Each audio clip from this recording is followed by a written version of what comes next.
आत्मानुशासन नामक इस ग्रंथ में कर्म के उदय से ये जीव सुखी और दुखी नहीं होता। ये कर्म संसार दशा में ही बलवान दिखाई देता है। मुक्ति जाने वालों के लिए कर्म का कुछ व्यवधान नहीं है। ज्ञानी जीव ज्ञान की आराधना करते हुए उन कर्मों को नष्ट करने का प्रयास करते हैं।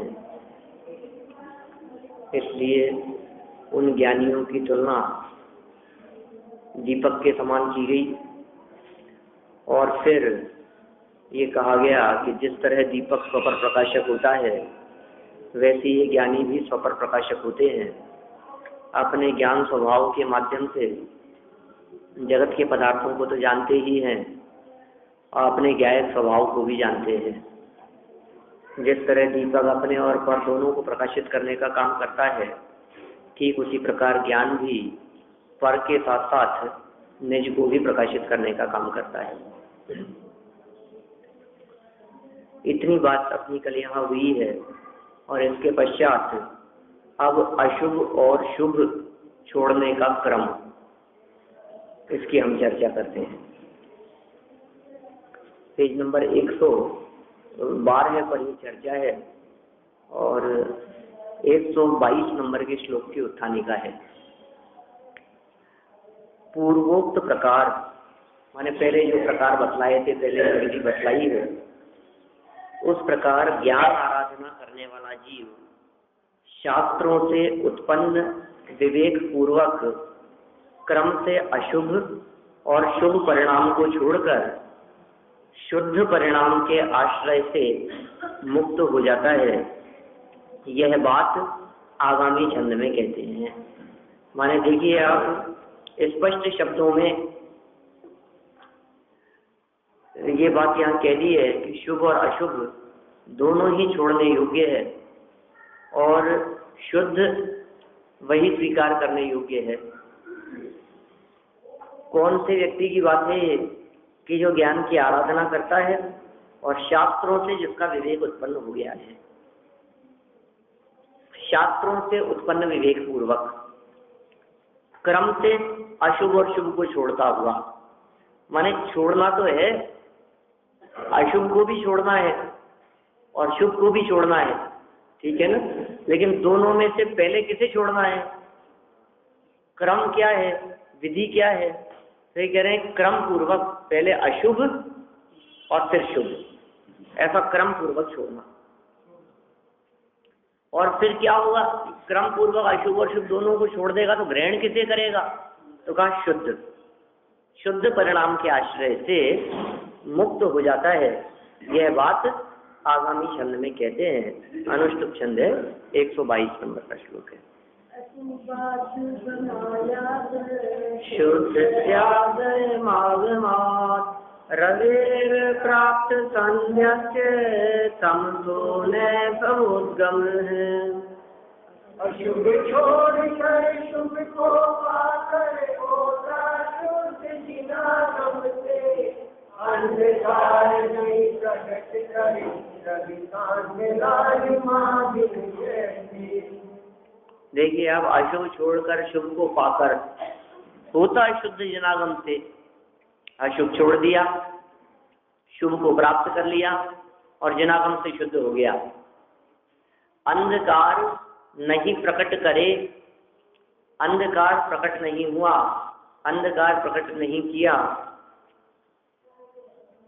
रवि सांध्य लालिमा बिन जैसे, जिस तरह से रवि माने सूर्य सांध्य की लालिमा के बिना अंधकार को प्रकट नहीं करता। माने जब तक सांध्य की लालिमा है तब तक, माने अंधकार प्रकट होने से पहले जिस तरह से उसकी लालिमा रहती है, ये क्रम है उसका। ऐसा नहीं है कि सूर्य जब तक था तब तक तो प्रकाश था और फिर सूर्य का प्रकाश खत्म हो गया तो अंधकार आ गया, कि नहीं, अंधकार होने के पहले ऐसे एकदम अंधकार नहीं होगा जैसे मनुष्य जीवन का पेट्रोल एक साथ खत्म हो जाता है, ऐसे एकदम नहीं है, झटके से पता ही नहीं लगा, अरे अभी तक तो बहुत दिन था और अभी एकदम ही बिल्कुल रात हो गई, ऐसा नहीं है, ऐसा झटके से नहीं है।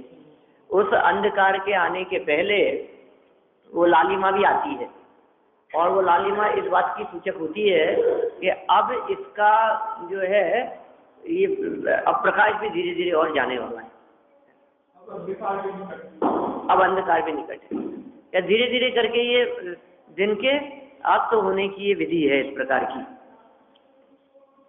अभी इसको यदि थोड़ा सा उल्टा लगाएं अपन इस बात को, तो कह सकते हैं सूर्य का प्रकाश उदित होने के पहले, तीव्र प्रकाश उदित होने के पहले उसकी जो प्रारंभिक जो आभा है वो भी नियम से होती है। माने रात्रि भर का अंधकार नष्ट करने के लिए, नष्ट होने के पहले जब वो नष्ट होने लगता है तो ऐसे एकदम नष्ट नहीं हो जाता, धीरे धीरे करके पौ फटना जिसे कहते हैं अपन, है ना, तो उजाला सा दिखने लगा, उस समय भी लालिमा प्रकट हो जाती है। ये सूर्य उदय के काल में और अस्त के काल में ये लाल क्यों हो जाता है?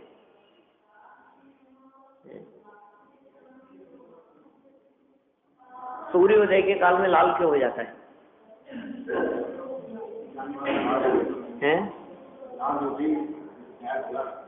नहीं क्यों, तो उगते समय लाल क्यों हो गया? लालिमा से युक्त क्यों है वो? है? लेकिन निषद पर्वत से सूर्य का उदय होता है, निषद से उदय होता है, अपनी तरफ तो निषद ही है, दक्षिण की तरफ, भरत क्षेत्र की तरफ, और निषद पर्वत का जो कलर है वो तपाए हुए स्वर्ण के समान है,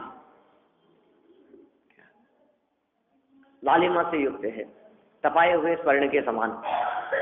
तो सूर्य बिंब की जब किरणें उसके ऊपर पड़ती है तो उसका रिफ्लेक्शन उस सूर्य बिंब के ऊपर पड़ता है, और वो वहां जब आगे बढ़ जाता है, उस क्षेत्र को पार कर जाता है, तो उसका वो रिफ्लेक्शन नहीं है, वो लालिमा नहीं रहती, तब तक वो उसका लालिमा से युक्त दिखाई देता है। ये उसी तरह से अस्त होते समय भी आगे बढ़ जाता है। हाँ क्या निषद से नील पे कैसे जाएगा? घूम करके वापस निषद पे जाएगा। इधर से अपन यहाँ बैठे हैं, इधर निषद से आया, ठीक है ना, और इधर निषद को क्रॉस करके फिर नील की तरफ जाएगा। नहीं समझ में बात? आते समय तो नील के बाद में निषद पर आया था, और लौटते समय वापस निषद से फिर नील पर जाएगा। नहीं क्या बात? भूल गए बहुत सब बात, समय भी बहुत हो गया। ध्यान, हाँ ध्यान है। देखिए ये बहुत अच्छे प्रकरण है, तो बहुत समय हो गया। एक बार हाँ करेंगे, वो चर्चा भी करेंगे और जल्दी करेंगे। 10-15 दिन में ही अपन करते हैं, कुछ बीच में इस प्रकरण को रोककर, और कम 10 दिन 15 दिन के लिए अपन वो प्रकरण चलाएं, ठीक है? हाँ वही मेरे भी मानस बन रहा है बहुत दिन से उसके संबंध में। जो रिवीजन नहीं होता ना तो हाँ वो भी क्या, मैं समझता हूँ बहुत साल हो गए होंगे उस बात को। ये बात है 2007 की बात है, 6 या 7 की बात है,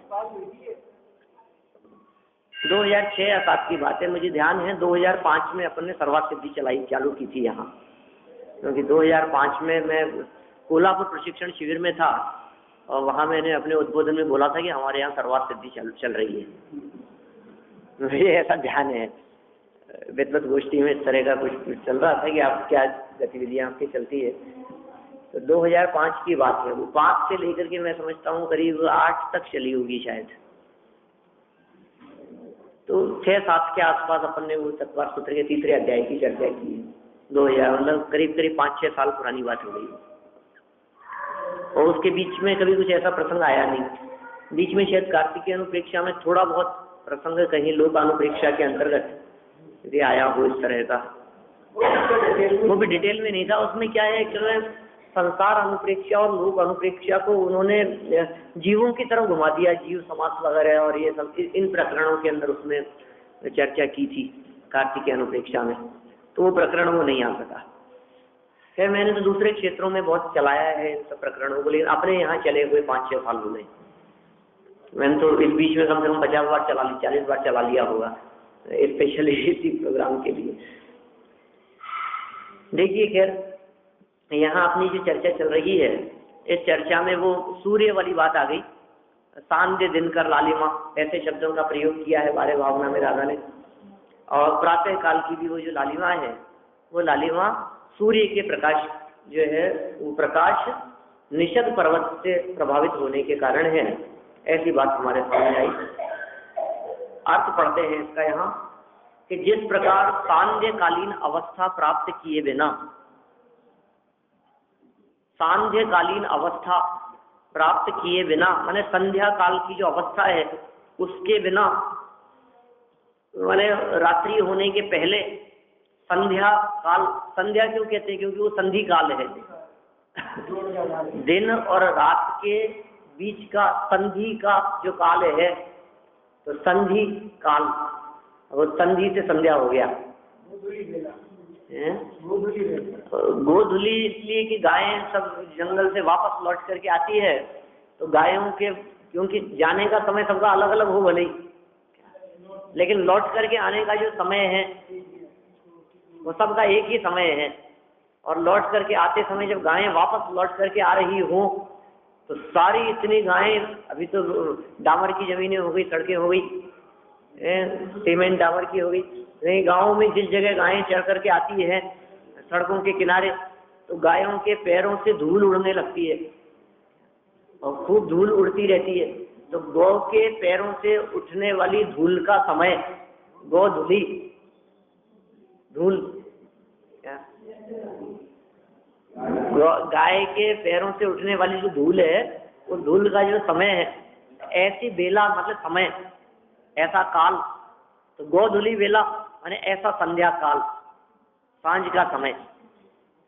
और वो ऐसा ही समय था नेमिनाथ स्वामी की बारात का जो समय था।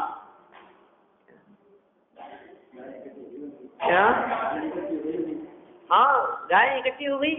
अब वो जिस जगह पर आप सोचिए थोड़ा बहुत भी जुलूस यदि अभी निकलना हो कहीं से, तो ट्रैफिक रोक देते हैं ना। और नेमिनाथ की बारात जहाँ 56 करोड़ बाराती क्या पता क्या स्थिति, लेकिन ऐसा ही पढ़ते हैं अपन तो 56 करोड़ बाराती थे। 56 करोड़ तो बहुत ज्यादा होते हैं, आधा हिंदुस्तान, बोलो आधा हिंदुस्तान हो गया, जो भी रहा हो। लेकिन इतने बाराती हो, कितना लंबा समय लगेगा और कितनी लंबी बारात होगी? 1000 किलोमीटर लंबी बारात होगी क्या, और ज्यादा? कोई बात वैसी नहीं है, इतने तो नहीं हो सकते। क्या? हाँ, मिल ही नहीं सकते। खैर जो भी हो, खैर जितने बहुत लंबी बारात थी, कुल मिलाकर के बात ये है 56 करोड़ नहीं हो तो 56 कुछ और शब्द होगा करोड़ की जगह पर, है?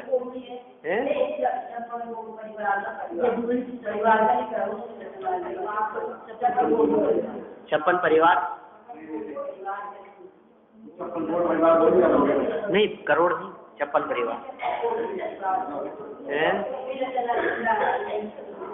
क्या?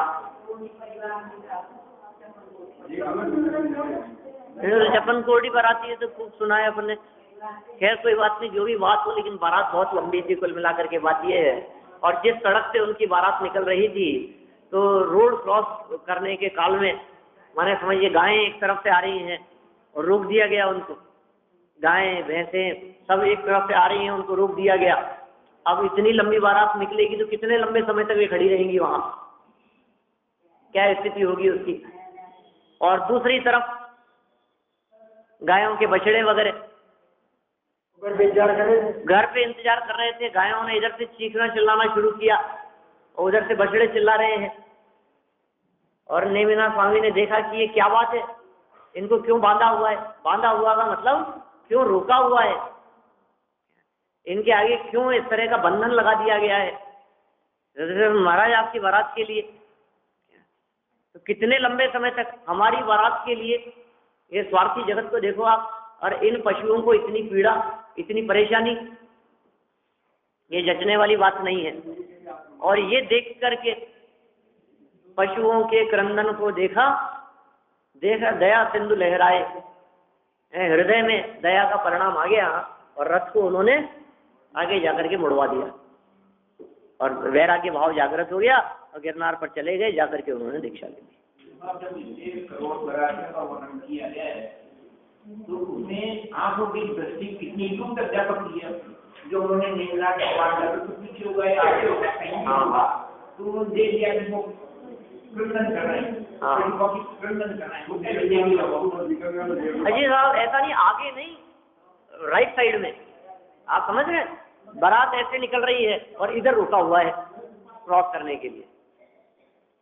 आगे पीछे देखने की बात नहीं है, लेकिन बगल में दिख रहे हैं ना, यहाँ इनको बांध रखा है, इनको इधर से इधर नहीं जाने दे रहे। अरे जौहरी बाजार में महावीर जयंती का जुलूस निकला, हल्दियों के रास्ते से गाड़ियां नहीं निकलने दे रहे, रोड क्रॉस नहीं करने दे रहे, एमएसपी के रास्ते से क्रॉस करके आप सामने की तरफ नहीं जा सकते। क्यों नहीं जा सकते? जुलूस चल रहा है, लेफ्ट राइट में जाते हुए लोगों को दिखता है ना। तो ये ऐसी परिस्थितियां होती हैं। अब उसको किस तरह का क्या रूप दे दिया गया, यादव कुल के थे और ये थे और पता नहीं क्या क्या राजपूत थे और मांसाहार की तैयारी चल रही थी और भोजन बनने की तैयारी थी और पशुओं को है ना मारा जाना था उसके लिए। ऐसा ऐसा कुछ नहीं है। ये प्रैक्टिकल परिस्थिति बन नहीं सकती ना, ये बात जचती भी नहीं है हमारे को और ये बात संभव भी नहीं है। ऐसा कैसे होगा कि पशुओं को बंधन में इस तरह से इसके लिए रखा गया होगा?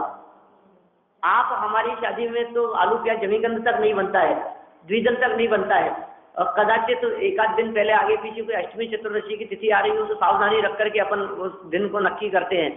हम अपने को घूमने का प्रोग्राम चुलीरी का बनाना और हम सोचते नहीं ये तो अष्टमी का दिन है, आज तो नहीं है ना, एक दिन पहले रख लो।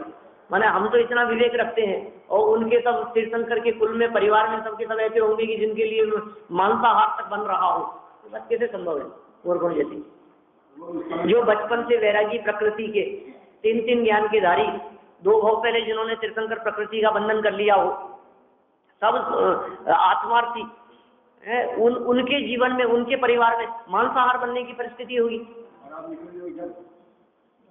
संभव ही नहीं है ये बात। और दूसरी बात जो ज्यादा तर्क देते हैं, बारात तो दरवाजे पर आकर के खड़ी हो और उन बारातियों के लिए जो भोजन बनना हो है, उसका रॉ मटेरियल कच्चा माल, माने वो जानवर चिल्ला ही रहे हो। अरे बारात दरवाजे पर आ गई तो जो बनना था वो तो बन करके पकवान तैयार हो गए होंगे। ख्याल में आ रही है बात? ये प्रैक्टिकल सोचो ना उसकी। क्या तैयारी करने के लिए बरसों लग जाते हैं। तो ये तैयार दरवाजे पे खड़े हो, अभी तो तैयार काटने के लिए तैयार खड़े हैं, ये कैसी बेवकूफी की बात होगी? बारात दरवाजे पर खड़ी है और अभी हम ये कहें कि नहीं साहब अभी तो वो आटा बेसन पिसने के लिए जा रहा है, गेहूं अभी तो साफ करके भेजे हैं हमने, गेहूं पिस रहे हैं अभी तो। डायरेक्ट बारात खड़ी है दरवाजे पे, कैसी बेवकूफ ऐसी बात? ऐसा होता है? ऐसी अव्यवस्था उनकी बारात के दौरान होगी? बिल्कुल संभव नहीं है ये बात। खैर गौधूली बेला का वो समय था और संध्या काल का समय वो कहलाता है। संधि माने जोड़ रूप अवस्था, दिन और रात्रि के मिलान रूप जो बीच का मध्यम काल है वो संधि काल कहलाता है। तो ये कह रहे हैं वो संधि काल आए बिना आगे वाली जो अंधकार रूप अवस्था है वो नहीं आ सकती।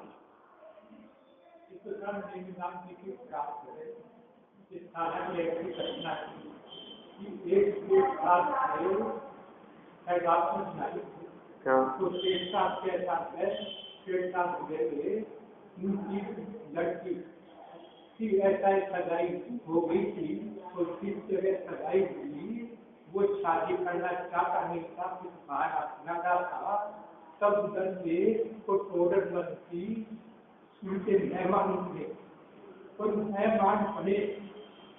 जब उन्होंने देखा कि मैं जिसका मेहमान हूँ उससे ऐसा है कि कम से कम तो आभास को प्रदर्शन करते हैं। अरे जैसे ही वो उसके खाने का आभास प्रदर्शन करने गई तो उसका उदास चेहरा देखकर पूछा कि आप क्यों उदास हो?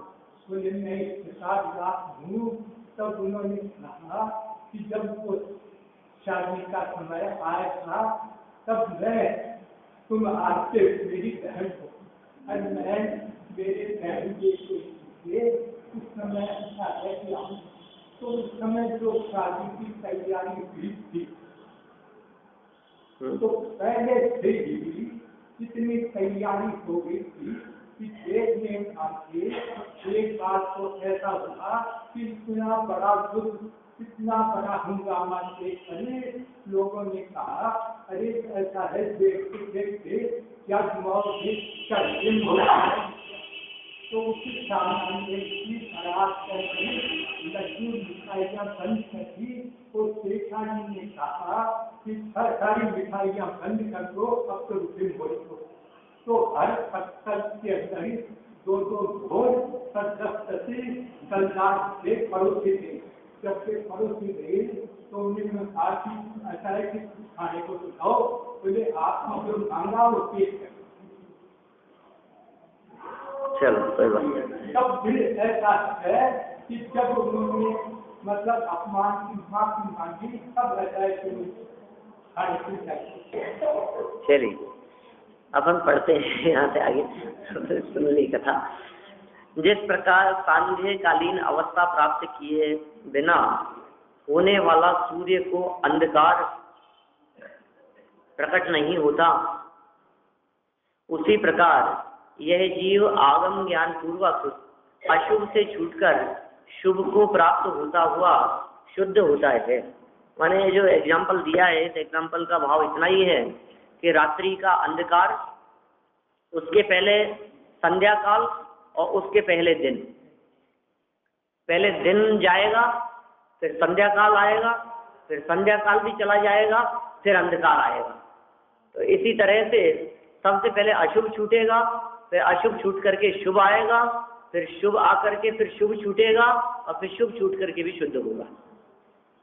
ऐसी बात यहाँ इन्होंने कही है कि संध्याकालीन अवस्था को प्राप्त किए बिना होने वाले सूर्य को अंधकार प्रकट नहीं होता, उसी प्रकार यह जीव आगम ज्ञान पूर्वक जब तक अशुभ से छूटकर शुभ को प्राप्त होता हुआ शुद्ध को प्राप्त नहीं होगा। मैंने अशुभ से छूटकर शुभ को प्राप्त होगा और फिर वो शुभ को प्राप्त होता हुआ शुद्ध होता है। देखिए भावार्थ इसका। जिस प्रकार जब तक सूर्य में संध्याकालीन लालिमा नहीं होती तब तक वह अस्त नहीं होता। अब ये जो उदाहरण जो दिया जा रहा है ना, ये वास्तव में कर्म के संदर्भ में दिया जा रहा है, विकार के संदर्भ में दिया जा रहा है। तो जिस तरह से वो जो पाप की तेजी थी, वो पाप की तेजी सूर्य की तेजी के समान, और सांध्य की लालिमा वो तेजी की मंदता के समान शुभ। तो पाप की तेजी जब पुण्य की मंदता रूप नहीं होगी तब तक वो अभाव को प्राप्त नहीं होगी, ऐसा कहना चाहे। पाप की जो तीव्रता है, पाप की जो बहुत तेजी है, माने पाप भाव की जो तीव्र आकुलता परेशानी है, जो उलझन चल रही है, वे उलझने और वे पाप भाव, खोटे भाव, हिंसा, झूठ, चोरी, कुशील, परिग्रह आदि के वे पाप भाव बंद होकर जब पुण्य भाव की, शुभ भावों की थोड़ी लालिमा होती है, तो वो होकर के अब ख्याल में आ रही है बात कि अब चांस है कि अभी आगे बढ़ करके भाव को प्राप्त हो जाएगी, नाश को प्राप्त हो जाएगी। ये तो रात्रि का वर्णन हो गया। मतलब दिन से रात का नहीं, ये तो रात से दिन का है। कौन सा? जो अपन कर्म बंधन से हो गए वो तो अंधकार हो गए। अब उससे छुटकारा पाने के लिए धीरे धीरे अपने आप से होने लगे, वो लालिमा आने लगे, निकल गया। अब तो हो गया, अंधकार हो गया। वो दिन जो था, वो दिन की जो तेजी थी, वो तेजी नष्ट हो गई। तो इस अर्थ में लेना इसको। अभी इसको अंधेरे और उजाले के अर्थ में मत लेना। अंधेरे और उजाले के अर्थ में लोगे तो फिर ऐसा ये उदाहरण उल्टा लगेगा अपने थे नहीं।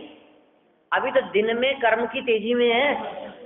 जेठ माह की धूप में, कड़कड़ाती हुई धूप में हम तेजी में हैं, चल रहे हैं, समझ लो आप। ये तो है पाप कर्म। हाँ, तेजी। अब इस धूप की तेजी से आगे बढ़ते बढ़ते आप सोचो कि एकदम ठंडी हवा के शाम रात को झोंके आने चलने लगे, ठंडी हवा चलने लगे कि नहीं होगा, कि उसके पहले इसकी जो तेजी है वो तेजी मंदता को प्राप्त होगी। माने पाप के उदय की जो तेजी है, ये पुण्य भाव के माध्यम से वो तेजी मंद होगी, और फिर उसके बाद में फिर ठंडी हवा का झोंका आएगा। रात्रि में पाप नहीं नहीं नहीं, ऐसा नहीं। उदाहरण है भाई, उदाहरण अलग चीज है, सिद्धांत अलग चीज है। रात्रि में पाप भाव बढ़ जाएंगे, ऐसा क्यों कह रहे हो? वैसे रात्रि में तो पुण्य भाव बढ़ जाता है। क्या अंधकार मत देखो, ठंडी हवा देखो उसमें। आप उसमें अंधेरा मत देखो।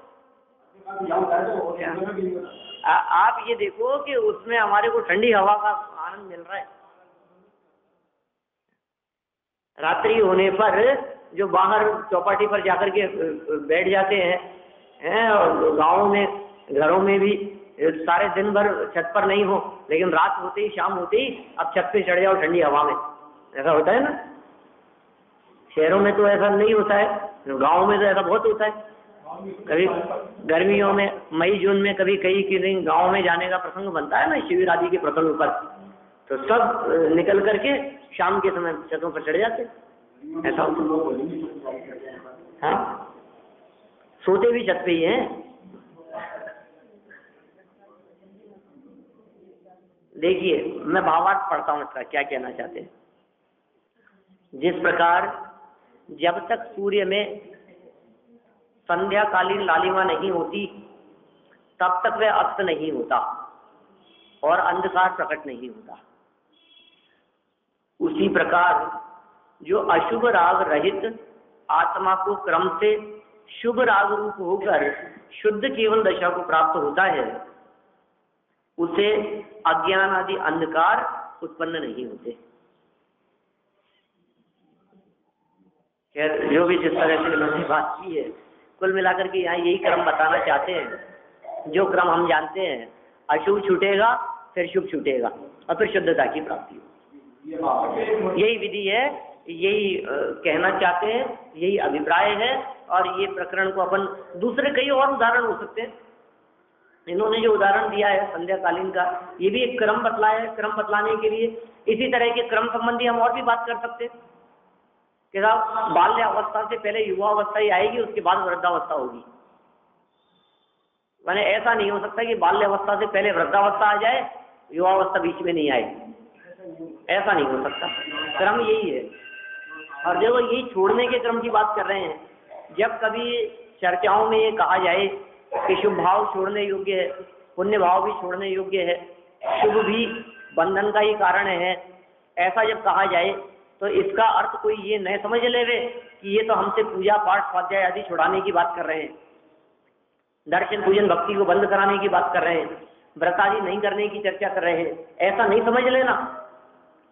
क्योंकि इनको छोड़ने के लिए कहा जा रहा है तो पाप तो पहले ही छुड़ा दिया है। पुण्य को छुड़ाने की बात पाप में लगाने के लिए नहीं है। पाप छोड़ करके जो पुण्य में आ गया है, पाप छोड़ करके जो शुभ भाव में आ गया है, वो शुभ भाव में कहीं अटक न जाए, इसके लिए उसको छोड़ने के लिए कहा जा रहा है। कोई व्यक्ति ने पाप तो छोड़ा नहीं और गलती से पुण्य छोड़ने की बात सोचने लगा और पुण्य परिणाम छोड़ने की का अभिप्राय रखने लगा, तो फिर क्या होगा कि पुण्य छूट जाएगा और पाप कभी नहीं छूटेगा। आ रही है बात? यही क्रम है, विधि यही है। आप सोचिए हमारे को घर से निकलना है तो ताला बंद करके आएंगे कि नहीं? ताला तो बंद करेंगे। और घर में लाइट जल रही थी और पंखा चल रहा था तो पंखा और लाइट भी बंद करेंगे या नहीं? कौन सी चीज ऐसी है जो बंद करने योग्य नहीं है? कहेंगे साहब दोनों ही बंद करने योग्य है। घर से जब आ रहे हैं हम, निकल करके मंदिर आ रहे हैं तो लाइट पंखे भी बंद करने हैं और ताला भी बंद करना है। कोई चीज छोड़ आएंगे क्या? कि नहीं नहीं, दोनों ही छोड़ने योग्य है। पक्का भरोसा है आपको, पक्की श्रद्धा है इस बात पर कि दोनों बंद करने योग्य है? कि हाँ बिल्कुल पक्की श्रद्धा है हमारे को, दोनों ही बंद करने योग्य है। तो फिर पहले क्या बंद करना?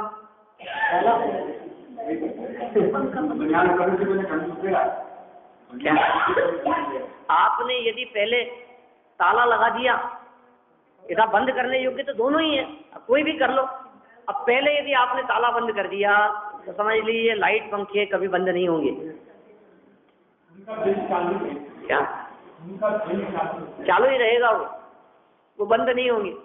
और क्रम क्या है कि क्रम ये है कि पहले लाइट पंखे बंद करो और फिर उसके बाद में बाहर निकलते हुए फिर गेट के ताला भी बंद करो।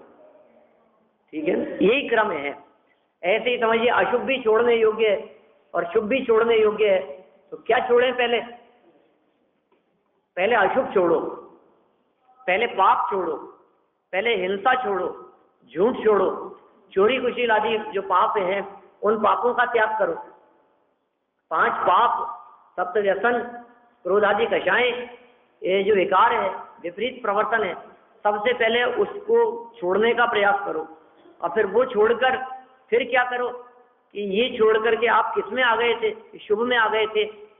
पाप छोड़ करके रोजाना मंदिर जाने लगे, पाप छोड़ करके रोजाना प्रवचन सुनने लगे, पाप छोड़ करके रोजाना प्रक्षाल करने लगे, पूजन करने लगे, पाप छोड़ करके व्रतादि का अंगीकार कर लिए हमने। अब क्या करें?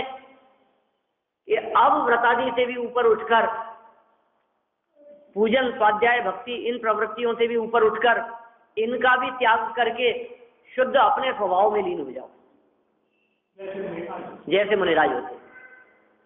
यही करते हैं अपने जो महामुनिराज हैं, यही काम करते हैं। देखिए हमारे लिए रोजाना जिन मंदिर में दर्शन करने का नियम है, मुनिराज के नियम नहीं होता। हमारे लिए पूजन करने का नियम है, मुनिराज पूजन नहीं करते। बोलो वो पूजन क्यों नहीं करते? अरे साहब पूजन करना ही छोड़ दिया। हाँ छोड़ दिया ना। प्रारंभिक भूमिका में गृहस्थ दशा में पूजन रोजाना की जाती है और मुनि बनने के बाद में पूजन करना छोड़ दिया जाता है। कि हाँ क्यों छोड़ दिया? कि धीरे धीरे करके इन सब प्रवृत्तियों से निवृत्ति लेनी है।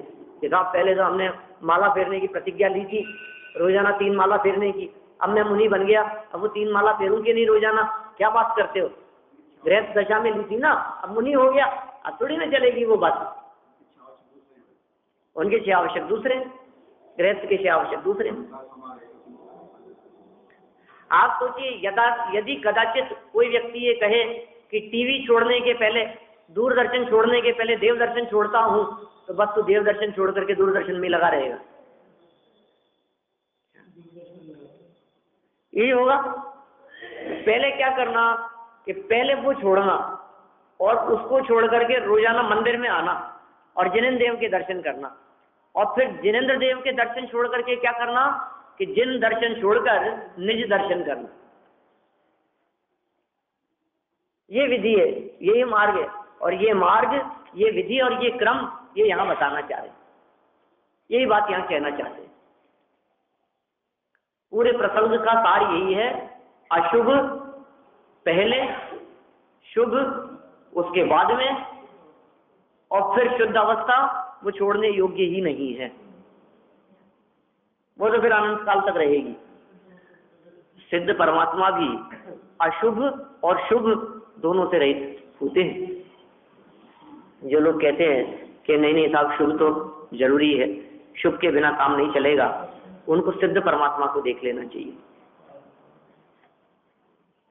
सिद्ध परमात्मा की शुभ भाव है या नहीं है? सिद्ध भगवान उपवास करते हैं या नहीं? सिद्ध भगवान व्रतादि का पालन करते हैं या नहीं? सिद्ध भगवान पूजन स्वाध्याय करते हैं या नहीं? नहीं करते, बस सर छूट गया है उनकी, शुद्ध दशा की प्राप्ति हो गई है सिद्ध परमात्मा को। जिनको सिद्ध दशा की प्राप्ति हो गई, इसका मतलब अब वे पूर्ण शुद्ध हो गए हैं, अपने काम से फुर्सत नहीं मिलती। और ये जो उदाहरण दिया है इन्होंने, कमीज पहले खुलेगा बनियान बाद में खुलेगा, ठीक है ना, ये यद्यपि चल तो सकता है आपका ये उदाहरण, लेकिन फिर भी ये वैसा घटित नहीं होता जैसा लाइट पंखे और दरवाजा बंद करने जैसा घटित होता है, क्योंकि वो तो छोड़ने का क्रम ही यही है। क्या ये ज्यादा नहीं होगा, लाइट पंखे और पंखे अच्छा, लेकिन इसमें देखो, अब बताऊं मैं आपको, आपका जो तर्क है ना, मैं अभी उसको सिद्ध कर देता हूँ। अभी ऐसे नहीं समझ में आएगी, क्योंकि जब तक खोल के नहीं बताया है ना तो अच्छी तरह तब तक समझ में नहीं आती है बात। ऐसे तर्क कुछ भी दे लो आप, मुझे ये बात बतलाओ कि अशुभ छोड़ने के पहले शुभ छोड़ा जा सकता है या नहीं? नहीं छोड़ा जा सकता। अशुभ के पहले शुभ छोड़ सकता है या नहीं व्यक्ति? अरे गड़बड़ सही होता तो है, हजारों लोग दुनिया में, लाखों करोड़ों लोग ऐसे हैं जो शुभ अशुभ करते ही नहीं है। शुभ को ही छोड़ दिया उन्होंने, छोड़ा मंदिर का बारना, मंदिर के दरवाजे छोड़ दिए उन्होंने। हमने अशुभ नहीं छोड़ा, हमने शुभ छोड़ दिया। ये कैसी प्रवृत्ति होगी? कभी खोलने के पहले बनियान खोलने जैसी। खुलेगा? हो ही नहीं सकती, कोई चीज घटित ही नहीं हो सकती। आपका तो छोड़ने का यही क्रम बनेगा जो आपने कहा है। पद्धति से चलना हो तब तो यही क्रम चलेगा, लेकिन कोई अक्रम से चलने वाले लोग दिखाई देवे, उसका क्या करें?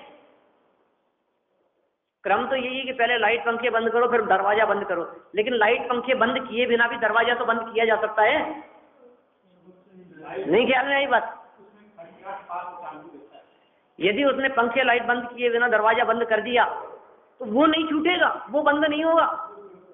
यदि व्यक्ति ने मंदिर आना, स्वाध्याय करना यदि बंद कर दिया पहले, तो फिर वो सोचे कि मेरे हिंसादिक पाप छूट जाए, वो कभी नहीं छूटेंगे। वो 5 पाप रूप से प्रवर्तन है, वो कभी नहीं छूटेगा।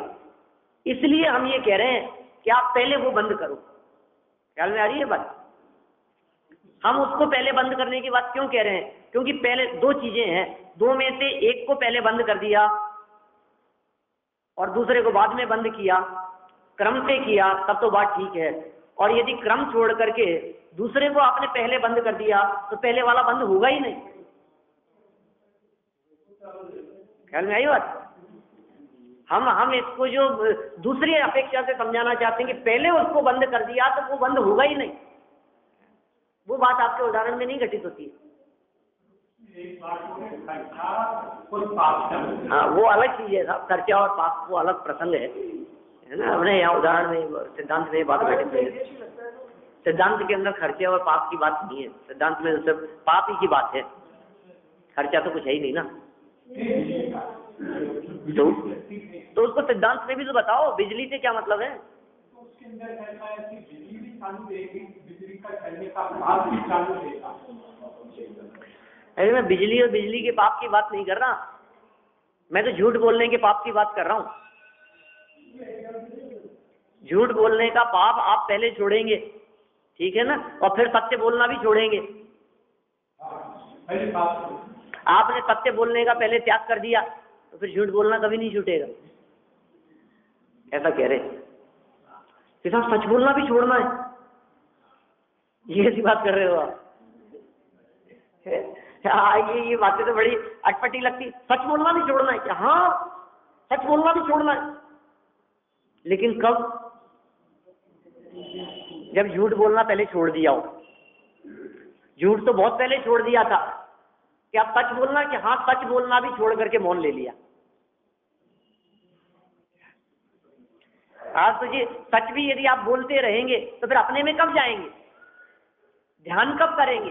बोलते बोलते ध्यान करेंगे? नहीं साहब सच ही तो बोल रहा हूँ। अरे सच बोलना भी बंद कर, अब बहुत हो गया, बोलना ही बंद कर देवे, मौन हो जावे। काय की प्रवृत्ति, वचनों की प्रवृत्ति और मन तीनों से स्थिरता नहीं होवे। नमहु त्रियोग समाहारी के, मन वचन काय तीनों के से निर्विकल्प जब तक न हुए तब तक आत्मानुभूति नहीं होती है। इस तरह से यहाँ एक क्रम बतलाया है। फिर ज्ञानियों का तप और श्रुत के प्रति जो अनुराग है कल्याणकारी है। नया प्रसंग यहाँ से शुरू होता है अपन कल इस प्रसंग को और आगे बढ़ाएंगे, समय भी अपना हो गया है।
रोज